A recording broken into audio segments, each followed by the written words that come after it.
திருவாரூர் மாவட்டம் பேரளம் பகுதியில் இறந்தவர் உடலை சாலையில் வைத்து உறவினர்கள் மறியல் போராட்டத்தில் ஈடுபட்டு வருகிறார்கள். கடன் விவகாரத்தில் காவல் ஆய்வாளர் உரிய நடவடிக்கை எடுக்கவில்லை என்று அவர்கள் குற்றஞ்சாட்டியிருக்கிறார்கள். விவரங்களை வழங்க செய்தியாளர் மாதவன் இணைந்திருக்கிறார். மாதவன், கூடுதல் விவரங்கள் என்ன? திருவாரூர் மாவட்டம் பேரளம் பகுதியில் உள்ள கிராமத்தைச் சேர்ந்தவர் சிங்காரவேலு. அவர் அதே பேரளம் பகுதியை சேர்ந்த அருகில் உள்ள தலையூர் கிராமத்தை சேர்ந்த சுப்பிரமணியன் என்பட்டு அந்த வட்டிக்கு பணம் வாங்கியிருக்காரு. வட்டிக்கு பணம் வாங்கின பிறகு கொடுக்கல் வாங்கல் பிரச்சனையில சுப்பிரமணியமும் அவருடைய உறவினர்களும் மகன் பேரன்கள் தாக்கியதாகவும், இது தாக்கணும்னா இவர் பேரளம் காவல் நிலையத்துல காவல் ஆய்வாளர் சுகுநாத்தை கம்ப்ளைண்ட் கொடுத்திருக்காரு.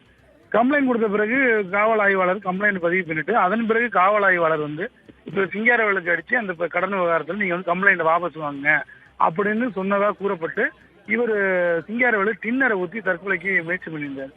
இந்த நிலையில கடந்த ஒரு வாரத்துக்கு முன்னாடி நடந்த சம்பவம் அது. அதுக்கு பிறகு அவர் திருவாரூர் அரசு மருத்துவமனையில் சிகிச்சை பெற்று வந்தாரு. அப்பவே நிறைய தீக்காயம் அதிகமா இருந்தது. அதன் பிறகு உயர் சிகிச்சையை தஞ்சாவூர் அரசு மருத்துவமனை கொண்டு சிகிச்சை பார்த்துட்டு இருந்தாங்க. இந்த நிலையில இன்னைக்கு அவர் மரணம் அடைஞ்சிட்டார். மரணம் அடைஞ்ச பிறகு அந்த சுப்பிரமணியனை கண்டிச்சும் அந்த காவல் ஆய்வாளர் சுகுணாவை கண்டிச்சும் பேரளம் திருவாரூர் மயிலாடுதுறையுடைய பிரதான சாலையில பேரளங்கிற முக்கியமான பகுதியில அந்த சிங்காரவேலுடைய உறவினர்கள், அந்த ஊர் மக்கள், அவருடைய சொந்தக்காரர்கள் அனைவருமே கிட்டத்தட்ட 300க்கும் மேற்பட்டவங்க அவருடைய பிரேதத்தை வச்சு இங்க சாலை மேல் போடுறதுக்கு ஈடுபட்டு இருக்காங்க.